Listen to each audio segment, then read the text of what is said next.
فأعوذ بالله من الشيطان الرجيم بسم الله الرحمن الرحيم يا أيها الذين آمنوا كتب عليكم الصيام كما كتب على الذين من قبلكم لعلكم تتقون صدق الله العظيم وصدق رسوله النبي الكريم ونحن على ذلك لمن الشاهدين والشاكرين والحمد لله رب العالمين قال الله تعالى في شان حبيبه إن الله وملائكته يصلون على النبي يا أيها الذين آمنوا صلوا عليه وسلموا تسليما اللهم صل على سيدنا صلى الله على النبي الأمي وآله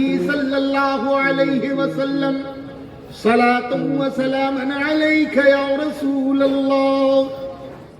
دیوانوں ایک مرتبہ اور ہدیہ صلاۃ پیش فرما دیں. اللہم صلی علی سیدنا و مولانا محمد وبارک وسلم صلاۃ وسلاما علیک یا رسول اللہ. دیوانوں ایک مرتبہ بآواز بلند اللہم صلی علی سیدنا و مولانا اللہم صلی علی سیدنا و مولانا محمد بعدد کل معلوم لک صلاۃ وسلاما علیک یا رسول اللہ. کی محمد سے وفا تو نے تو ہم تیرے ہیں. سبحان اللہ.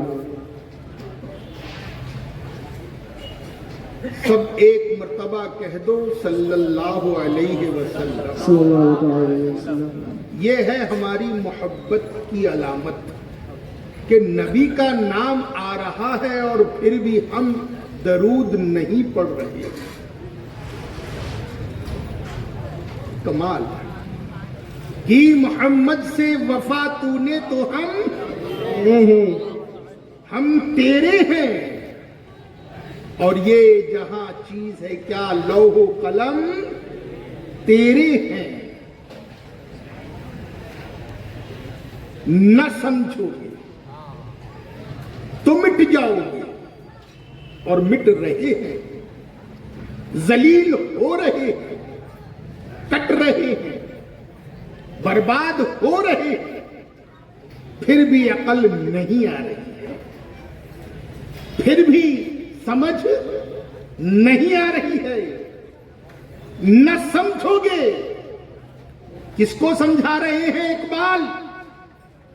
نہ سمجھو گے.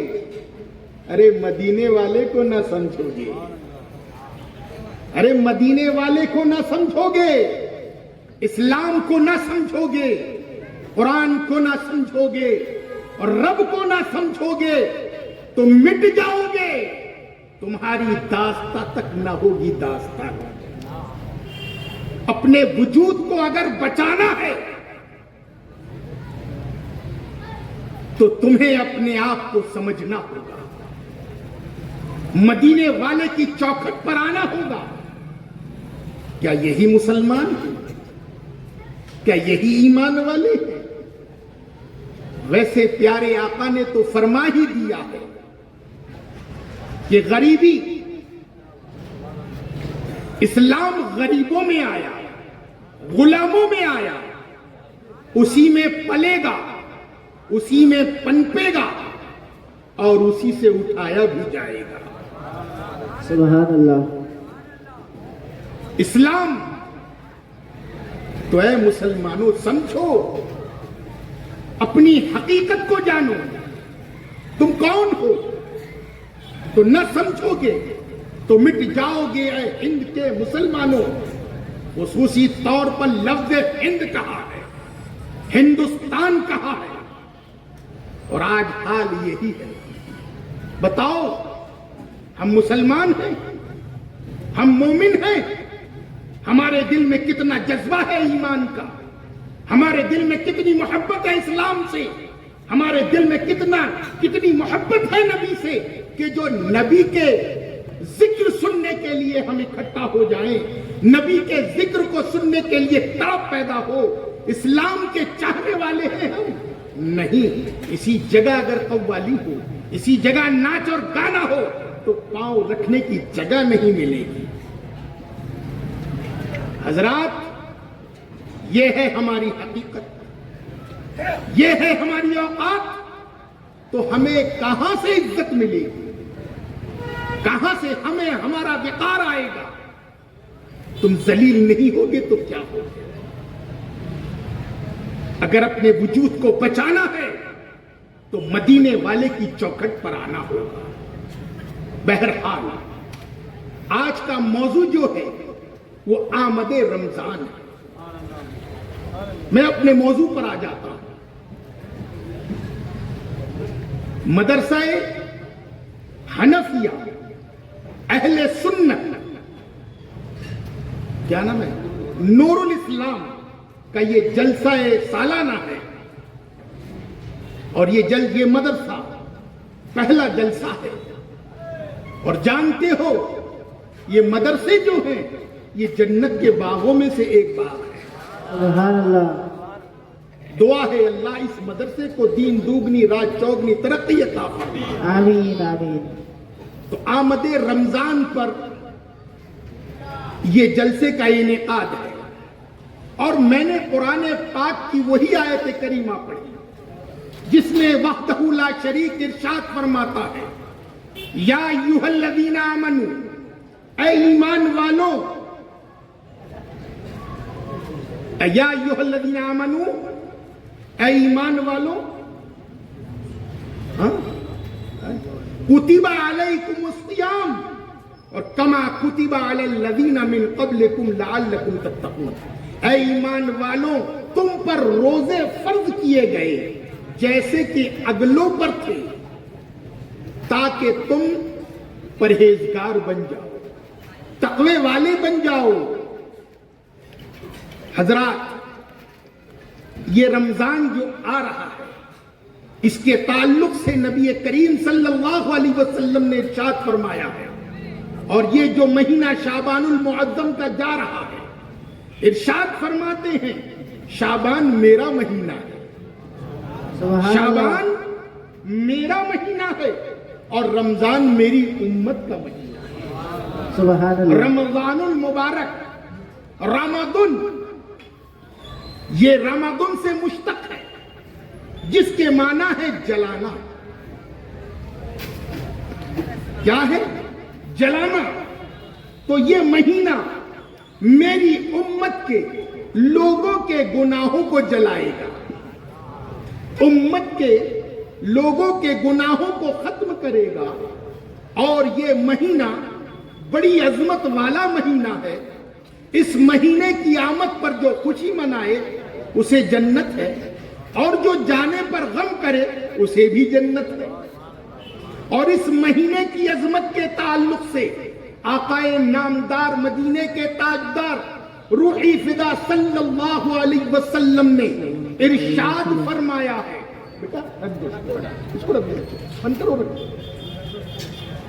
نبی کریم صلی اللہ علیہ وسلم نے ارشاد فرمایا ہے کہ ایک مرتبہ پیارے آقا جمعہ کے دن اپنے ممبر رسول پر، اپنے ہی ممبر پر آپ پہلی سیڑھی پر جب قدم رکھا تو آپ نے کہا آمین، دوسری سیڑھی پر قدم رکھا تو کہا آمین، اور تیسری سیڑھی پر قدم رکھا تو کہا آمین۔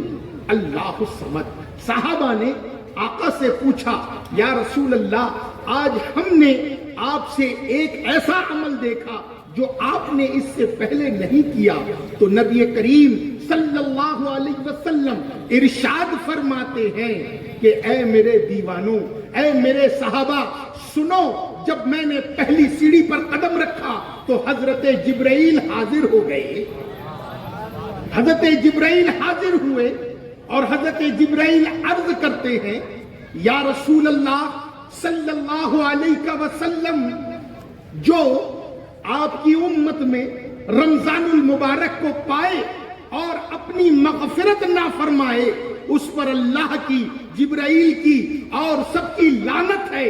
اللہ الصمد، سرکار حضرت جبرائیل بد دعا کر رہے ہیں اور سرکار آمین کہہ رہے ہیں۔ رمضان المبارک کو پائے اور اپنی مغفرت نہ کروائے، کیا مطلب؟ جب رمضان المبارک آئے تو اس کے تمام احکامات کی پابندی کی جائے، رمضان المبارک میں روزے کی پابندی کی جائے، تراویح و تسابیح کی پابندی کی جائے، قرآن پاک کی تلاوت کی جائے، اپنے گناہوں سے معافی طلب کی جائے، تو وہ بندہ رمضان پانے کے بعد اگر وہ اپنی مغفرت نہیں کرا سکا تو اس پر لعنت ہے، اس پر لعنت ہے۔ حضرات محترم، آپ سمجھ رہے ہو کتنی بڑی بات نبی کریم صلی اللہ علیہ وسلم نے فرمایا، اور آج ہمارا یہ عالم ہے کہ رمضان المبارک کا ادب تو بہت دور ہے، ہم احترام تو کرتے ہی نہیں ہے۔ اللہ اکبر! اور جو لوگ رمضان المبارک کا ادب کرتے ہیں، احترام کرتے ہیں، ان کو جنت کی خوشخبریاں ہیں۔ حضرات محترم، رمضان المبارک وہ مبارک مہینہ ہے جس کے بارے میں نبی کریم صلی اللہ علیہ وسلم ارشاد فرماتے ہیں کہ جب رمضان المبارک آتا ہے، رب فرماتا ہے اے جبرائیل، جنت کو سجا دو، جنت کے دروازوں کو کھول دو اور جہنم کو بجھا دو۔ جہنم بجھا دی جاتی ہے، جنت کے دروازے کھول دیے جاتے ہیں۔ حضرات محترم، اس کے بعد اللہ عز و جل شیطان مردود کو قید کر دیتا ہے، اس کو ہاتھ پیر باندھ کر اسے کوہ ابو قبوس میں ڈال دیا جاتا ہے۔ حضرات محترم، یہ رمضان المبارک کی بڑی عظمتیں ہیں، اور اللہ عز و جل آپ کو ایک بات میں بتاؤں کہ قرآن اسلام کی ایک عبادت کا ثواب لکھا ہوا ہے۔ قرآن پاک اگر آپ پڑھیں گے، الف لام اور میم، الف لام میم، یہ 3 حروف ہیں۔ نبی پاک فرماتے ہیں کہ قرآن کے ہر حرف کے بدلے اللہ عز و جل 10 نیکیاں عطا فرماتا ہے۔ کتنی نیکی عطا فرماتا ہے؟ 10 نیکیاں عطا فرماتا ہے۔ لیکن اللہ یہ رمضان المبارک وہ مہینہ ہے، روزے کا وہ ثواب ہے جس کے تعلق سے حدیث قدسی میں آتا ہے کہ اللہ فرماتا ہے الصوم لی وانا اجزا بہ۔ رب فرما رہا ہے کہ روزہ دار کو جو جزا ہے، جو ثواب ہے، وہ میں دوں گا، میں دوں گا۔ اللہ اپنی شان کے مطابق عطا فرماتا ہے۔ کس کے مطابق؟ اپنی شان کے مطابق عطا فرماتا ہے، یعنی جزا اللہ دینے والا ہے، اس کی کوئی حد نہیں ہے، کوئی حدود نہیں ہے، کوئی گنتی نہیں ہے۔ اور ایک جگہ اسی حدیث کو اس طرح لکھا گیا ہے کہ رب فرماتا ہے وَأَنَا اُجْزِي بِهِ، یعنی جو روزہ دار کے لیے میں خود ہوں، روزہ دار کے لیے میں خود ہوں، یعنی روزہ دار کے لیے کون ہے؟ اللہ عز و جل ہے۔ اب بتاؤ، جس کو رب مل گیا اسے سب مل گیا، جسے رب مل گیا اسے سب مل گیا۔ تو حضرات محترم، یہ رمضان المبارک جو آ رہا ہے، اس کی آمد پر خوشی مناؤ اور رمضان کا حق ادا کرو۔ اگر تم رمضان کا حق ادا کرو گے، تراویح کے چند دنوں کے اندر بڑی بڑی مسجدیں بھری پڑی ہوتی ہیں اور آخر کے اندر مسجدیں خالی ہو جاتی ہیں، مسجدیں خالی ہو جاتی ہیں۔ تراویح و تسابیح کا اہتمام کرو، نامعلوم آئندہ رمضان ملتا بھی ہے کہ نہیں ملتا۔ رمضان کا ہر گھڑی جو ہے وہ رحمت و نور کی ہے، اور اللہ تعالی رمضان المبارک کی ہر گھڑی میں لاکھوں لوگوں کو جہنم سے آزاد کرتا ہے۔ جو روزہ دار ہے، روزہ دار کے لیے اس کے لباس، اس کا جوتا، اس کے کپڑے، اس کا برتن، اس کی جگہ، اس کے اللہ سے دعا کرتی ہے اس کے لیے۔ روزہ دار کا وہ مقام ہے، اور اللہ عز و جل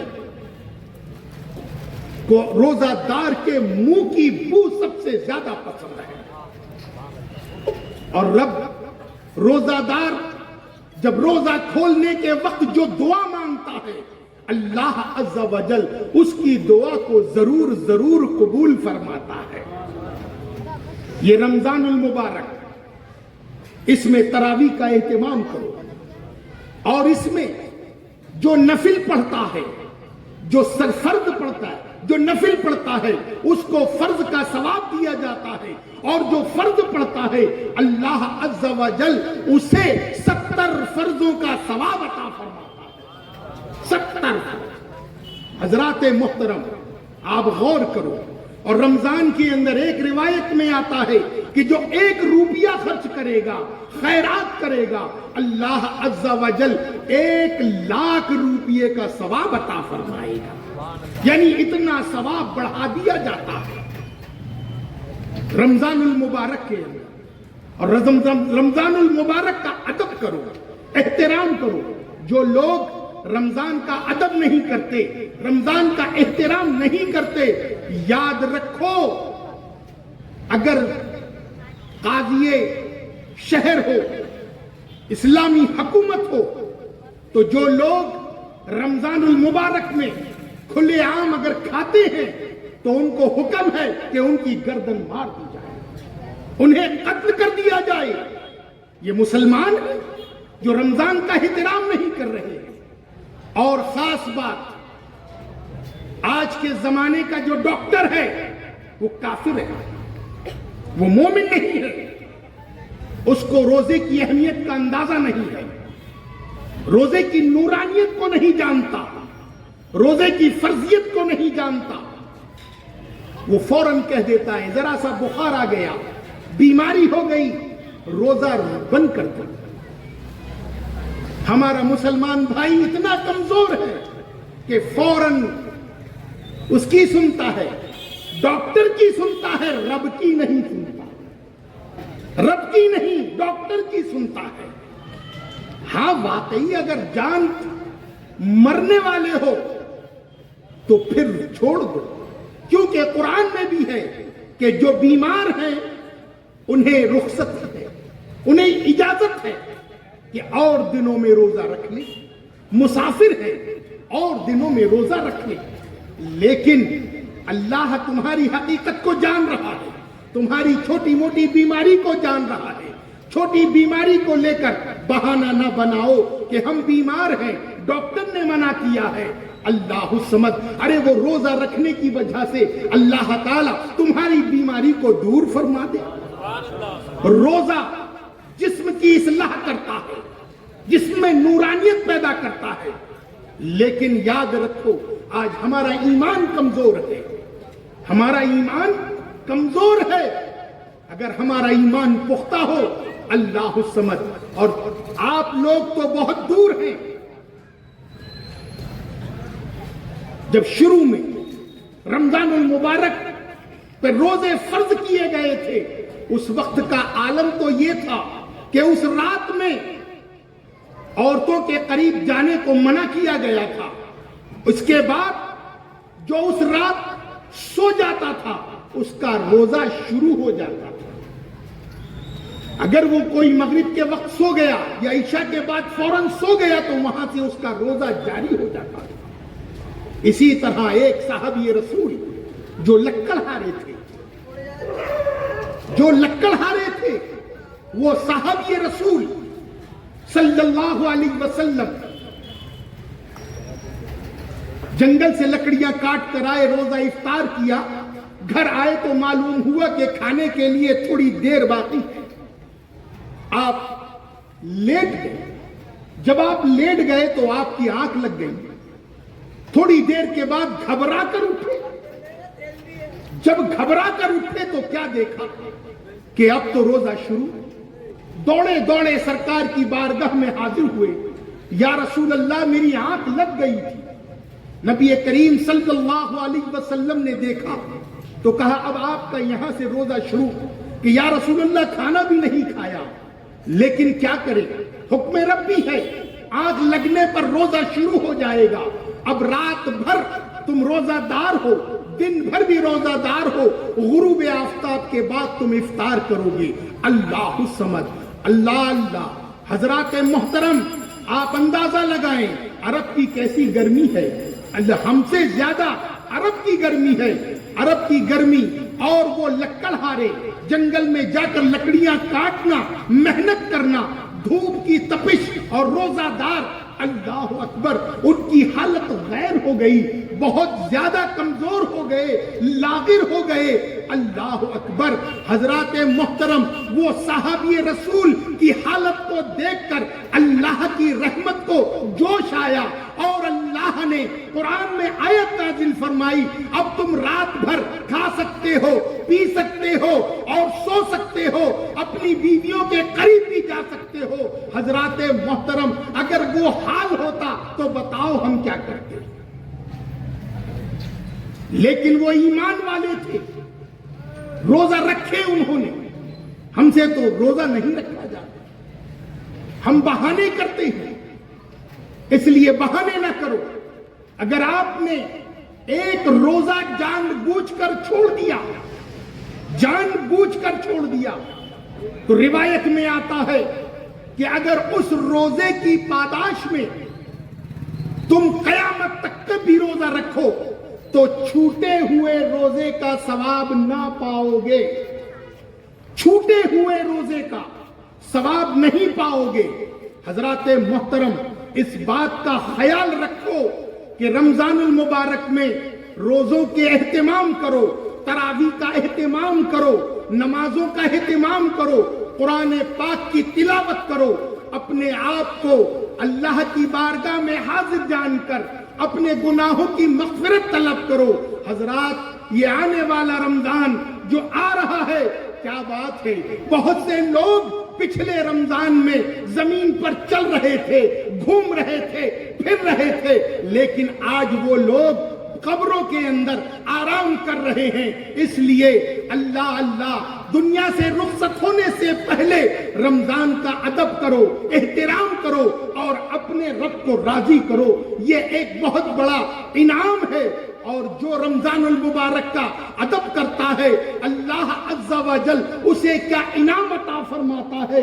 ایک روایت میں آتا ہے کہ اللہ اللہ، بصرہ کے اندر ایک مجوسی تھا جو راستے سے گزر رہا تھا، اس کا باپ اور بیٹے دونوں راستے سے گزر رہے تھے، مسلمانوں کے بازار سے، رمضان المبارک تھا۔ اب چونکہ وہ مجوسی تھے اور وہ لوگ مسلمان نہ تھے، کافر تھے، انہیں روزے کی ضرورت نہ تھی، لیکن جو بیٹا تھا وہ راستے سے کھاتا ہوا جب جانے لگا، باپ نے دیکھا، ایک تماشا مارا، کہا تجھے شرم نہیں آتی؟ مسلمانوں کے بازار سے گزر رہا ہے، دن میں مسلمان کچھ کھاتے نہیں ہے، کم سے کم ان کے مہینے کا ادب کر، احترام کر۔ اللہ اکبر۔ اس نے کہا ابا جان، ارے آپ بھی تو مسلمان نہیں ہے۔ کہا مسلمان نہیں، لیکن ان کے مہینے کا ادب اور احترام کر۔ اللہ اکبر۔ حضرات محترم، وہی مجوسی، اس لڑکے کا باپ، جب اس کا انتقال ہوا تو کسی اللہ والے نے اسے خواب میں دیکھا کہ جنت کے باغوں میں گھوم رہا ہے، جنت کے باغوں میں گھوم رہا ہے۔ پوچھنے والے نے پوچھا، اے اللہ کے بندے، تو کافر ہے اور تجھے کیسے جنت ملی؟ تو مسلمان کیسے ہوا؟ تجھے ایمان کیسے ملا؟ وہ کہنے لگا، واقعی میں آتش پرست تھا، میں کافر تھا، لیکن یاد رکھو میں نے ادب کیا، مسلمانوں کے مذہب، مسلمانوں کے رمضان المبارک کا ادب اور احترام کیا۔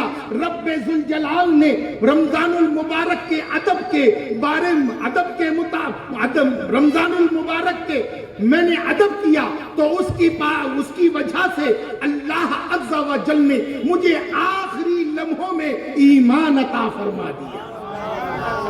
ایک کافر مسلمان، ایک کافر مسلمان ہو سکتا ہے, ایمان والا ہو سکتا ہے.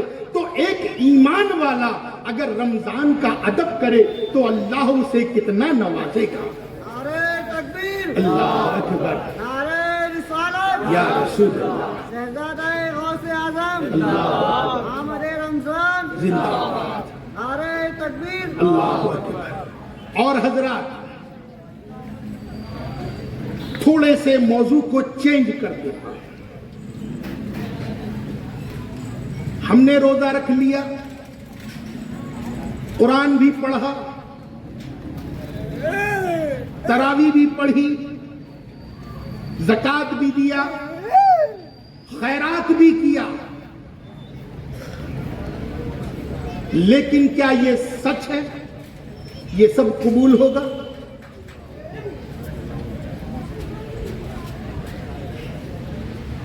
آپ کا روزہ قبول, آپ کی تراویح قبول ہے؟ آپ کے پاس کوئی دلیل؟ کوئی دلیل ہے؟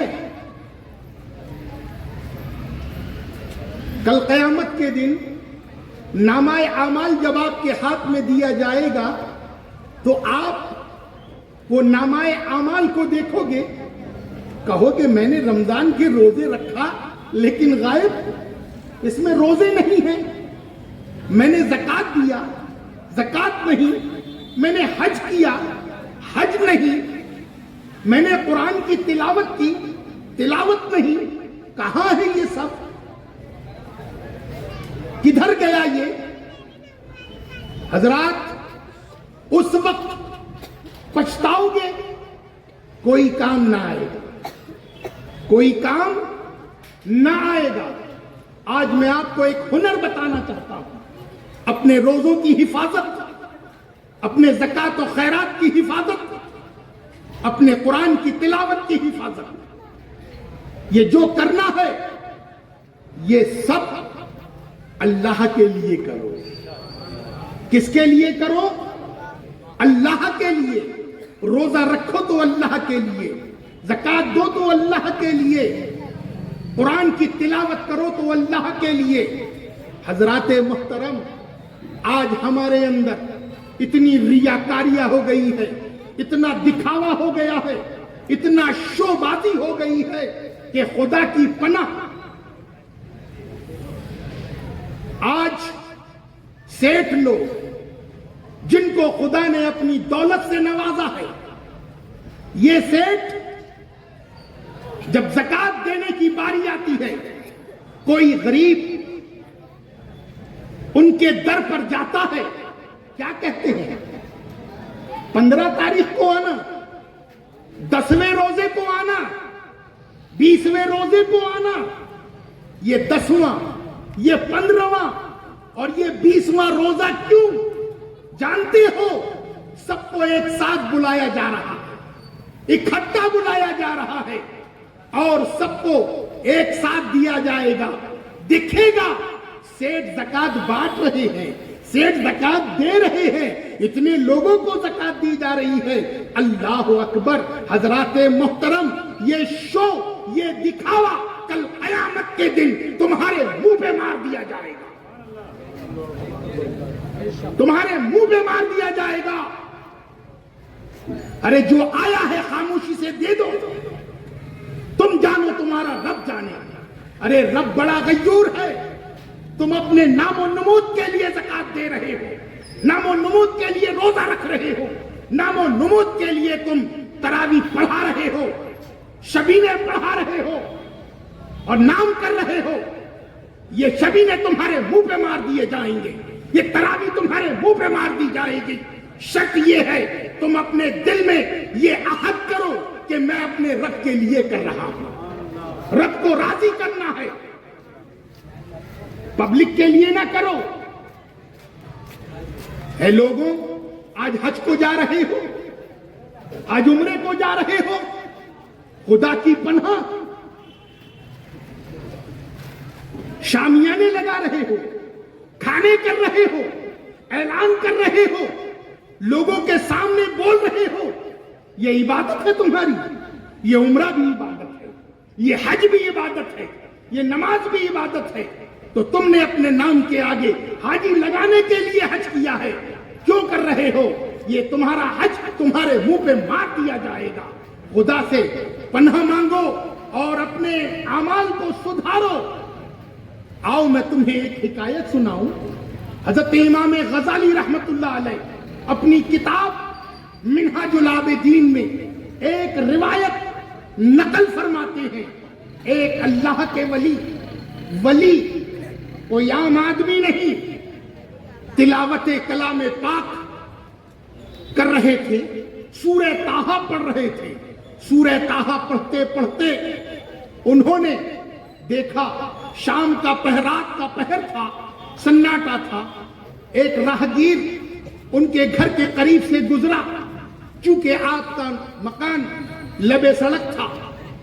آپ نے جس انداز سے قرآن پڑھ رہے تھے آواز کو بلند کر دیا، اپنی آواز کو بڑی کر دیا کہ سننے والا سن لے، جانے والا جان لے کہ اس رات، اتنی رات کو اللہ کا بندہ اللہ کی عبادت کر رہا ہے، قرآن کی تلاوت کر رہا ہے۔ اور وہ اللہ کا ولی جب آواز کو بلند کر دیا، بلند کرنے کے بعد جب پوری سورہ ختم ہوئی اور جب وہ سوئے تو اللہ اپنے دوستوں کو انتباہ کرتا ہے، تنبیہ فرماتا ہے، اللہ اکبر۔ آسمان دنیا سے فرشتے سورہ طٰہٰ لے کر آئے اور لانے کے بعد ان کا نام لکھا تھا، ہر حرف کے نیچے 10 نیکی لکھی تھی، لیکن سورہ طٰہٰ کی چند آیتیں غائب تھیں، چند آیتیں غائب تھیں۔ وہ بزرگ کہنے لگے، اے فرشتوں، میں نے تو پوری سورہ طٰہٰ پڑھی تھی، لیکن یہ بیچ کی آیتیں کیسی غائب ہو گئی؟ فرشتوں نے کہا، حضرت ہم نے لکھا تھا، لیکن رب نے فرمایا، اے فرشتوں، ان آیتوں کو مٹا دو، اس کا ثواب میں نہیں دوں گا۔ یہ آیتیں میرے بندے نے میرے لیے نہیں، اس راہگیر کو سنانے کے لیے پڑھا تھا، اب اس کا ثواب راہگیر دے، میں کیوں دوں؟ میں کیوں دوں؟ منہاج العابدین میں یہ واقعہ لکھا ہے۔ کیا آپ نے اس سے سبق حاصل کیا؟ ہم جو کام ریاکاری کے لیے کرتے ہیں، دکھاوے کے لیے کرتے ہیں، اس کا ثواب ہم کو نہیں ملے گا، اس کا ثواب ہم کو نہیں ملے گا، وہ عبادت ہمارے منہ پہ مار دی جائے گی۔ حضرت خواجہ حسن بصری جو بہت بڑے ولی کامل ہیں، حضرت خواجہ حسن بصری رضی اللہ تعالیٰ عنہ، آپ ایک مسجد کے اندر آیا جایا کرتے تھے، محلے کی بڑی مسجد تھی۔ آپ نے دل میں خیال کیا کہ اس مسجد کا میں متولی بن جاؤں، اس مسجد کا میں ٹرسٹی بن جاؤں۔ تو آپ مسجد میں سب سے پہلے جاتے تھے، سب سے آخر میں نکلتے تھے، مسجد کی صفائی کرتے تھے۔ آپ کے دل میں یہ خیال آیا کہ لوگ مجھے زیادہ دیر مسجد میں پا کر، محلے کے لوگ مجھے اس مسجد کا ٹرسٹی بنا دیں گے، مجھے صدر بنا دیں گے۔ آپ نے 1 سال تک کے مسلسل اس مسجد میں نماز پڑھی اور یہ نیت کر کے پڑھی کہ مجھے صدر بنا دیا جائے، مجھے متولی بنا دیا جائے، لیکن کسی کے کان پر جو نہ رہی ہے۔ ایک دن آواز آتی ہے کونے سے، اے حسن سنو، اے حسن کب تک متولی شپ کے لیے نماز پڑھے گا؟ ارے کبھی میرے لیے بھی تو پڑھ، کبھی میرے لیے بھی تو پڑھ۔ حضرت خواجہ حسن بصری رونے لگے، سجدے میں گئے، توبہ کی، اے اللہ آج سے توبہ کرتا ہوں، مجھے متولی شپ نہ چاہیے، مجھے صدارت نہ چاہیے، آج سے میں تیرے لیے عبادت کرتا ہوں، آج سے میں تیری لیے عبادت کروں گا اور تجھے راضی کرنے کے لیے عبادت کروں گا۔ اللہ اکبر۔ یہ توبہ کر کر مسجد سے باہر نکلے، کیا دیکھا؟ مسجد کے دروازے پر بھیڑ لگی ہوئی، لوگ آپ کا انتظار کر رہے ہیں۔ جیسے ہی باہر تشریف لائے، کہا حضرت ہم آپ ہی کا انتظار کر رہے ہیں۔ کہا کیا بات ہے؟ ہم تمام محلے والوں نے یہ طے کیا ہے اس مسجد کا صدر ہم آپ کو بنا دیں. کہا مجھے صدر بنا دے. کہے رب تیری بھی خوب لیلا, تیری بھی خوب مرضی ہے. ابھی توبہ کر کے آیا ہوں کہ مجھے صدارت نہ چاہیے اور اب صدارت دے رہا ہے. محلے والوں کو کہہ دیا یہ صدارت تم کو مبارک ہو, مجھے صدارت نہ چاہیے. ہاں ضرورت ہے میں مسجد کی خدمت ضرور کروں گا. تو کم سے کم ہمیں اپنے رب کے لیے عبادت کرنا ہے, روزہ رکھنا ہے تو رب کی رضا کی خاطر. حضرات محترم, اسی کتاب منہاج العابدین میں ایک واقعہ, ایک حدیث پاک لکھی ہے. حضرات سب سے پہلے جہنم کس میں بھری جائے گی جانتے ہیں؟ سب سے پہلے جہنم میں کون ڈالا جائے گا؟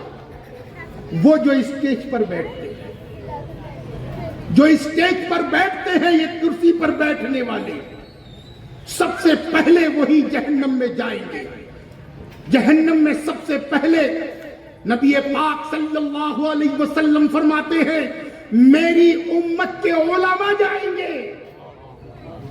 علماء جہنم میں جائیں گے. جب وہ رب ذوالجلال انصاف پر ہوگا اس وقت میری امت کے علماء کو بلایا جائے گا, میری امت کے عالم آئیں گے. رب پوچھے گا اے میرے بندے میں نے تجھے اپنا علم دیا, میں نے تجھے اپنا علم دیا, تو نے کیا کیا؟ وہ عالم کہے گا اے اللہ میں نے دین کی تبلیغ کی, لوگوں میں تیرا چرچا کیا, لوگوں میں تجھے تیرا بیان کیا اور میں نے خوب تیری تعریف کی. رب فرمائے گا وہ تو عالم الغیب ہے نا, وہ دلوں کے حال سے واقف ہے, باریک خیال سے بھی واقف ہے. وہ رب فرمائے گا اے میرے بندے جب تو تقریر کرتا تھا تو تیرے دل میں یہ خیال ہوتا تھا لوگ میرے علم کا لوہا مانے, لوگ مجھے عالم بولے, لوگ میری تعریف کریں, لوگ میرا ادب اور احترام کرے. سو تیرے گمان کے مطابق میں نے دنیا میں تیری تعریف بھی کروائی, تیرا ادب بھی کروایا, تیرا احترام بھی کروایا, اور میں نے جو تو نے گمان کیا تھا وہ تجھے عطا کر دیا. لیکن اے میرے بندے کبھی تو نے یہ دل میں خیال کیا ایک مرتبہ بھی کہ میں یہ جو تقریر کروں اس سے میرا رب راضی ہو جائے, میرا رب راضی ہو جائے؟ نہیں, اے تو جھوٹ بولتا ہے, فرشتے بھی گواہی دیں گے یہ جھوٹ بولتا ہے, اور گھسیٹ کر اس عالم کو جہنم میں ڈال دیا جائے گا. کیا کرو گے, کیا کرو گے اس وقت؟ اس کے بعد آقا فرماتے ہیں میری امت کے حفاظ کو بلایا جائے گا, قراء کو بلایا جائے گا, اور ان سے بھی وہی سوال ہوگا اے میرے بندے میں نے تجھے اپنی کتاب کا علم دیا, بتا تو نے کیا کیا؟ وہ بندہ کہے گا میں نے قرآن کی تلاوت کی, تیرے بندوں کو سکھایا, خوب پڑھا. رب فرمائے گا تو جھوٹ بولتا ہے, فرشتے گواہی دیں گے کہ تو جھوٹ بول رہا ہے. اس کے بعد رب فرمائے گا اے میرے بندے جب تو تلاوت کرتا تھا تیرے دل میں یہ خیال آتا تھا لوگ مجھے قاری بولے, لوگ میرے قرآن کے پڑھنے کی تعریف کریں, لوگ مجھے حافظ بولے. اے میرے بندے سو تو نے تیرے گمان کے مطابق میں نے تیری تعریف بھی کروا دی, میں نے تیرے گمان کے مطابق حافظ صاحب کہلوا بھی دیا, جو جو تو نے سوچا وہ سب تجھے دنیا میں مل گیا. اب یہاں تیرا کوئی حصہ نہیں ہے. کبھی تو نے قرآن کی تلاوت کی ہے کہ میرا رب مجھ سے راضی ہو جائے, میرا رب مجھ سے راضی ہو جائے؟ کبھی میری محبت میں ڈوب کر تو نے قرآن کی تلاوت کی ہے ہے، اے فرشتوں اٹھاؤ گھسیٹ کر جہنم میں ڈال دو۔ بتاؤ وہ حافظ کا کیا حال ہوگا جو زندگی بھر قرآن سناتا رہا، محرابوں پر محرابیں پڑھتا رہا، لیکن اپنے دل کو سیدھا کرنا ہے۔ یہ دل میں یہ بات طے کر لے کہ یہ عمل خالص اللہ کے لیے ہونا ہے، ریاکاری نہ ہونا ہے۔ حافظ آتے ہیں، اپنے منہ میاں مٹھو بنتے ہیں، اپنی تعریف کرتے ہیں، میں نے اس کو اتنا لقمہ دیا، میں نے اس کو وہ کیا۔ کیا ہے؟ کیا بات ہے یہ؟ کیا ملے گا تمہیں کل قیامت کے دن؟ اس کے بعد آقا فرماتے ہیں میری امت کے مالدار لوگوں کو بلایا جائے اور ان سے کہے گئے کہ اے میرے بندوں، میں نے تمہیں دولت دی، تم نے کیا کیا؟ وہ بندہ کہے گا اے اللہ مسجدیں تعمیر کیا، مدرسے کھلوایا، بیواؤں کو دیا، کنویں کھدوائے، سرائے بنائی، خوب زکات بانٹا۔ اللہ فرمائے گا اے میرے بندے تو جھوٹ بولتا ہے، ارے جب تو مدرسہ بنواتا تھا، اپنا نام کا اعلان کرواتا تھا، مسجد بنواتا تھا، اپنے نام کا اعلان کرواتا تھا، کنواں کھدواتا تھا، اپنے نام کی تختی لکھواتا تھا، ارے کبھی تو نے میری رضا کی خاطر کبھی کچھ دیا ہے؟ جو بھی کیا ہے نام و نمود کے لیے کیا ہے، اپنی شہرت کے لیے کیا ہے۔ سو جو تیرا گمان تھا دنیا میں میں نے تجھے دے دیا، آج آخرت میں تیرا کوئی حصہ نہیں۔ اٹھاؤ فرشتوں، اسے جہنم میں ڈال دو۔ کیا جواب دو گے؟ کیا جواب دو گے اے مسلمانوں؟ کیا جواب دو گے؟ کچھ شرم کرو حضرات، اسی لیے یہ رمضان آ رہا ہے، یہ نیت کر لو پہلے دن سے، اے اللہ تیرے لیے روزہ رکھوں گا، تیرے لیے تراویح پڑھوں گا، تیرے لیے زکات دوں گا، تیرے لیے قرآن کی تلاوت کروں گا، اس میں میری نفس کی کوئی خواہش نہیں، بس تو راضی ہو جا۔ یقیناً یہ روزہ ہمارے لیے کامیاب ہوگا، یہ قرآن کی تلاوت ہمارے لیے کامیاب ہوگی، یہ خیرات، یہ زکات ہمارے لیے کامیابی ہوگی، ورنہ یاد رکھو یہ سب ریاکاری کی نظر ہو کر جہنم میں ڈھکیل دیے جاؤ گے، کیونکہ رب تو بہت غیور ہے۔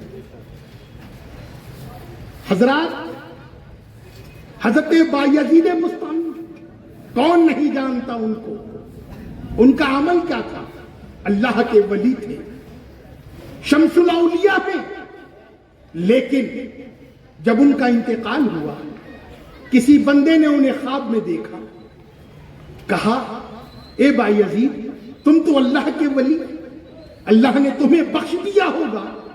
تو آپ فرماتے ہیں کہ میرے رب نے میرے اعمال کی طرف نظر بھی نہیں فرمائی، لیکن میرا ایک عمل تھا۔ اب عمل کو سنو، میرا ایک عمل تھا، وہ میرے رب کو بڑا پسند آیا کہ جب میں جنگل میں جاتا تھا، کبھی پہاڑوں پر جاتا تھا، تو میں وہاں پر پہاڑوں کے پتھروں پر ہاتھ رکھ کر کہتا تھا اے پتھر کل قیامت کے دن میری ایمان کی گواہی دینا کہ میں نے رب پر ایمان لایا ہے، نبی پر ایمان لایا ہے، میرا رب ایک ہے، وحدہ لا شریک ہے۔ جنگل میں جاتا تھا، درختوں کو گواہ بناتا تھا، میرے رب کو میری یہ ادا اتنی پسند آئی کہ میری مغفرت کر دی۔ تو اللہ تو بڑا کریم ہے۔ تو حضرات، آپ لوگ اپنے رمضان کی آمد کا خیر مقدم کریں، رمضان کا حق ادا کریں، حضرت جبرائیل کی اور اللہ اور اس کے رسول کی لعنت سے محفوظ بنے۔ اور دوسری بات، بڑے افسوس کے ساتھ مجھے یہ کہنا پڑ رہا ہے کہ ہمارے برہان پور میں ایک رواج تھا اور آج بھی ہے کہ شب معراج، شب برات اور شب قدر، کان کھول کر سن لو، یہاں پر نفل کی جماعت ہمارے یہاں ہوتی تھی اور ہوتی ہے، لیکن کچھ لوگ اس نفل کی جماعت کی مخالفت کر کے نفل کی جماعت کو روک رہے ہیں، اور جو سیدھے سادے بھولے بھالے لوگ جو ان راتوں کی نمازوں کو سمجھ کر آتے ہیں، اس سے وہ لوگ رک رہے ہیں۔ بتاؤ کون انسان ہے جو رات بھر نفلیں پڑھے گا؟ کون انسان ہے جو رات بھر عبادت کرتا ہے؟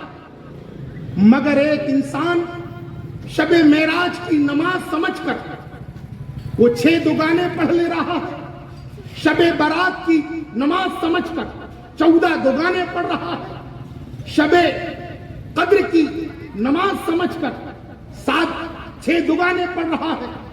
آپ یہ نفل کی نماز کی مخالفت کر کے لوگوں کو نیکیوں سے روک رہے ہو، مگر میں آپ کو بتا دوں علماء اکرام کا اختلاف ہے، لیکن یہ شہر علماء کا نہیں، یہ شہر صوفیاء کا ہے، علماء کا شہر نہیں۔ ہمارے رسالت اعزازِ غوث اعظم، ہمارے تکبیر، ہمارے رسالت۔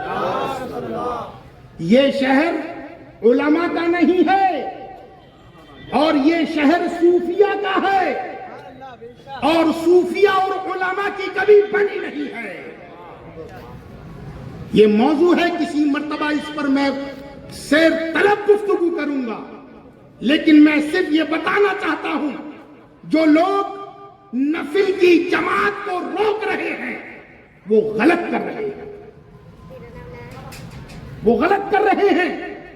اب کوئی آ کر مجھ سے پوچھے یا مجھ سے آ کر فتاوائے رضویہ شریف میرے سامنے لا کر رکھے کہ اعلیٰ حضرت کا یہ حکم ہے، تو اعلیٰ حضرت کا کیا حکم ہے؟ اعلیٰ حضرت کا حکم کیا ہے؟ اعلیٰ حضرت نے فرمایا تدائی کے ساتھ نفل کی جماعت مکروہ ہے، تدائی کے ساتھ نفل کی جماعت مکروہ ہے۔ اب تدائی لفظ آپ سمجھے نہیں، دعوت دینا، لوگوں کو بلا کر اکٹھا کرنا، چلو نفل کی جماعت کے لیے چلو، بلاوا کرنا، تو اس کے لیے مکروہ ہے۔ اس کا دوسرا جملہ کیا؟ تدائی اگر نہیں، دعوت نہیں، بغیر دعوت کے اگر کوئی آئے تو جائز، اگر کوئی بغیر دعوت کے آئے تو، ارے جملے کو بھی تو سمجھو اللہ کے بندو، جملے کو بھی تو سمجھو میرے آقا کے، میرے سرکار کے جملے کو بھی تو سمجھو۔ تدائی کے ساتھ مکروہ ہے، مگر بتاؤ کوئی پکڑتا ہے تمہیں چلو نفل کی جماعت کے لیے؟ کوئی دعوت دیتا ہے نفل کی جماعت کی؟ نہیں، سب مسجد میں بیٹھے رہتے ہیں۔ اور سن لو تفسیر روح البیان سورہ دخان، حامیم والکتاب المبین انا انزلناہ فی لیلۃ مبارکہ فیہا یفرق کل امر حکیم۔ حضرات، اس آیت کریمہ کی تفسیر میں تفسیر مفسر روح البیان ارشاد فرماتے ہیں، کیا ارشاد فرمایا؟ ایک حدیث ہے اور یہ حدیث کے راوی حضرت خواجہ حسن بصری ہیں۔ کون ہیں؟ خواجہ حسن بصری، اور حضرت خواجہ حسن بصری رضی اللہ تعالیٰ عنہ ارشاد فرماتے ہیں، آپ تابعی ہیں، افضل التابعی ہیں، آپ ارشاد فرماتے ہیں یہ حدیث پاک میں نے 30 صحابہ اکرام سے سماعت کی ہے، یا اس کے راوی 30 صحابہ اکرام ہیں۔ کون سی حدیث ہے؟ وہ حدیث پاک یہ ہے جو 100 رکعت نماز شب برات میں پڑھے گا اللہ عز و جل اس پر 70 نظر رحمت فرمائے گا۔ سب سے ادنا جو نظر ہے وہ اس کی مغفرت کی نظر ہے۔ اب آگے سنو، اس حدیث کے تعلق سے حضرت مفسر روح البیان لکھتے ہیں، احیاء علوم الدین شریف کے حوالے سے ہمارے زمانے میں احیاء علوم الدین کس کی ہے؟ حضرت امام غزالی کی۔ اس حوالے سے لکھتے ہیں کہ ہمارے زمانے میں یہ نماز جو 100 رکعت نماز ہے، یہ نماز میں بڑا ازدحام ہوتا تھا، لوگ بڑی کثرت سے پڑھتے تھے اور اسے جماعت سے پڑھا کرتے تھے۔ نفل کی جماعت ہوتی تھی۔ کس کی جماعت ہوتی تھی؟ نفل کی جماعت ہوتی تھی۔ حضرات محترم، حضرت امام غزالی احیاء علوم الدین تفسیر روح البیان جس میں نفل کی جماعت کا حکم ہے، پتہ چلا نفل کی جماعت تدائی کے ساتھ مکروہ ہے، لیکن حضرات یہ نفل نماز پڑھ رہے ہو تو کیا یہ حرام ہے؟ یہ منع ہے؟ اور آگے سنو، کہہ دو سبحان اللہ۔ محقق علی الاطلاق حضرت علامہ عبد الحق محدث دہلوی رحمت اللہ علیہ اپنی کتاب مدارج نبوہ شریف جلد نمبر اول میں 2 جملے لکھ کر فیصلہ کر گئے۔ 2 جملے لکھا، اور کیا لکھا کہ نفل کی جماعت میں 2 قول ہیں۔ کہہ دو سبحان اللہ۔ نفل کی جماعت میں 2 قول ہیں، ایک قول صوفیہ کا ہے، ایک قول علماء کا ہے۔ صوفیہ اس نفل کی جماعت کو جائز کہتے ہیں، علماء اس نفل کی جماعت کو مکروہ کہتے ہیں۔ حضرات محترم، یہ برہان پور دارالسرور صوفیہ کا علاقہ ہے۔ نعرے تکبیر، اللہ اکبر۔ نعرے رسالت، شیر غوث اعظم، شیر برہان پور، مدینۃ الاولیاء۔ حضرات کیا بات ہے؟